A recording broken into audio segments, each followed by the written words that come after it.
Слава Украине! Привет всем от Полонского. Бавовна, друзья мои. Обещал, что будет бавовна, без бавовны никуда. И бавовна таки была. И не одна, сегодня будет несколько. Итак, друзья мои, Херсонщина, временно оккупированная часть, либо побережье Херсонщины, где рашисты, в общем-то, чувствуют себя, ну, я бы сказал, некоторые чувствуют себя хорошо и уютно. Но это неправда. Они себя чувствуют там хреново. Они знает кошка, чье мясо съела или масло съела, да. То есть они себя там чувствуют не в своей тарелке, потому что их ненавидят, у них земля горит под ногами. Да, и вот была замечательная бавовна. Надо сказать, что зенитно-ракетные комплексы ТОР, о котором сейчас пойдет речь, они являются собой крайне важный фактор защиты ПВО. Для рашистов работают они в основном ну, они могут работать по крылатым ракетам, по авиации, по дронам. Ну, пожалуй, все.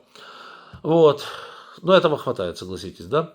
И стоимость одной единицы такого вооружения составляет от 25 миллионов долларов. То есть на сегодняшний день из вот того, что у них есть ближнего радиуса действия, Тор, пожалуй, самый дорогой. Он дороже Панциря. Вот. И там-то как раз такой Тор стоял. Ну, знаете, когда работают наши, то он не то, что там не в состоянии защитить какой-то участок рашистского фронта или там вояк. Он не в состоянии защитить сам себя. И так его заметил один дрон, разведывательный дрон.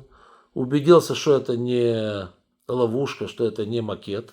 Потому что крайне важно, вот даже сами рашисты говорят, что когда англичане, в частности вот англичане, это рашисты пишут, не Полонский, когда те же англичане передают нам, например, пушки, либо САУ, либо еще что-нибудь, любое оборудование, то вместе с оборудованием, с самой техникой, передается, как правило, 5-6 макетов, довольно неплохо исполненных.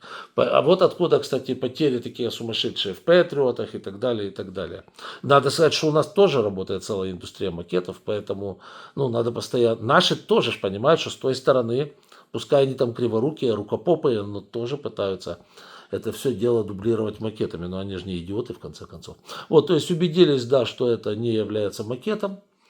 Прилетел другой дрон, уже серьезный, боевой, и луснул по этой штукенции. И дальше ее просто, мы уже видим на видео, которое внизу в описании к данному ролику, можете посмотреть ссылочку, уже результат работы, ее просто разворотило изнутри. То есть это Тор, если кто-то знает, видел снимки, можете посмотреть в интернете. Это такая огромная махина, еще и с антенной, вращающейся над головой. То есть, здесь мы уже видим, что внутри ничего нет, взрывом все разорвало, постфактум уже чувак подошел, поснимал то, что там осталось, а запчасти поразлетались метров на 100 оттуда. То есть он уничтожен, и бывает так, что, знаете, подлежит ремонту.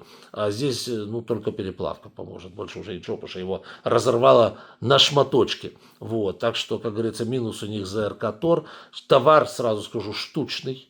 Это заменить вот так вот на щелчок невозможно. Причем уничтожен был вместе с экипажем. Так что экипаж готовить надо тоже не один день и не один месяц. Это не чмобика там погонять 3 дня по полигону и на забой направить. Тут, чтобы с него толк был, то это месяцы подготовки. Вот, так что, ребята, прекрасный удар.